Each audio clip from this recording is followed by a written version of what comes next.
नमस्कार फ्रेंड्स आज भिडियो में आम आपण माँ काली एमती गोटे वशीकरण मंत्र विषय कहवाक जाऊँ जो मंत्र को आपण केवल सका उठा पर 21 थर बोली आप जार भी ना नहीं निज मुह को धोईदेवे से व्यक्ति जिते भी कठोर हृदय रही था ना कहीं एमतीक से व्यक्ति जब आप मुह को भी चाहून तेबे भी आप प्रयोग करापर से आपण पक्षे निश्चय हो छड़ा माननीय जदि आप काम को सका कर न पारती तेबे आप खाଇବା पीवा जिन नहीं मंत्र द्वारा से खाଇବା पीवा जिनस को 21 थर बोली अभिमंत्रित करदे से खाद्यपेय को जदि आप से व्यक्ति को खाया देदेवे तेबे भी से व्यक्ति से ही क्षण ही आपण बसरे हो फ्रेंड्स माँ कालीकर यही महाशक्तिशाली वशीकरण मंत्र को आप जहाँ विरुद्ध भी होना कहीं से कौन नारी को वश करने हो कौन पुरुष को वश करने हो कि कौन उच्च पदाधिकारी को वशर कर पाखु कौन कम को हासिल करने हो एमतीक निज शत्रु को वश करने आप खूब आराम प्रयोग करेंगे आउ सबुठ बड़ कथा हूँ माँ कालीकर यही वशीकरण मंत्रटी सेमती कौन बड़ मंत्रटीए नुहे केवल 4 पदर गोटे छोटिया मंत्रटीए आपण को केवल मंत्र को थोड़े मात्र शिखिबार बा जानिबार ही आवश्यकता अच्छे आउे आप जीवन में जितेबले भी जो भी चाहिए यह खूब आराम प्रयोग करेंगे आपण जब जीवन में थरे मात्र मंत्रटी को शिखिजे तेरे वशीकरण आपको कौन भी मंत्र आवश्यक ना तेज फ्रेंड्स माँ कालीकर यही वशीकरण मंत्र विषय जाना पूर्व आप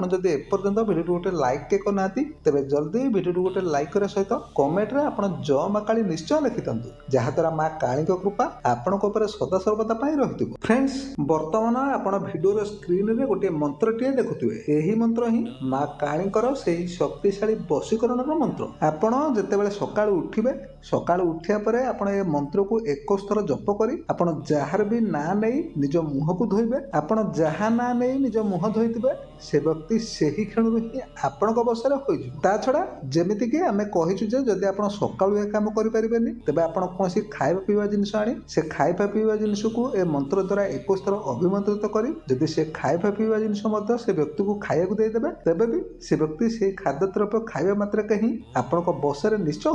तेरे फ्रेंड्स ए वशीकरण विधि को करने पूर्व किंतु गोटे कथा को निश्चय ध्यान दिंतु माँ कालीकर यही मंत्र को आप जेपर्यंत सिद्ध करना ए मंत्र आपंकर कौन भी कम आसबनी ए मंत्र को सिद्ध करवाटा खूब सहज ए मंत्र को केवल आप 10,000 बार जप करते ए मंत्रटी स्वयं भाव में सिद्ध हो किंतु 10,000 बार शुणी आप केवे भी व्यस्त हो जातुनि कहीं आप 10,000 बार मंत्र को केवल गोटे दिन में नुहे आप 9 दिन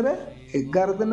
नचेत 21 दिन में चाहिए जप करें अर्थात जदि आप केवल दिन को घंटाए भी समय बाहर कर मंत्र को जप करेंगे तेबे भी ये मंत्र केवल 9 दिन कि 11 दिन भितर संपूर्ण भाव में सिद्ध हो छड़ा ये मंत्र को आप जिते बड़े भी सिद्ध करने बाहर कौन से शुभ दिन ही ये मंत्र को जप करने आरंभ करेंगे जमीती कि आग को आसूा जन्माष्टमी गोटे अत्यंत शुभ दिन आपड़ चाहिए यही दिन ही ये मंत्र को जप करने आरंभ करेंगे जदि आपण पाखे कौन माला थाए तो खूब भल नचेत आप चाहिए कौन गोटे सूतार गंठी पकईकि हो कि दियासिली काठी को गणी आपण मंत्र को खूब आराम रे जप करेंगे आपण थरे मंत्र को सिद्ध करदे आपण जो दिन भी चाहिए यह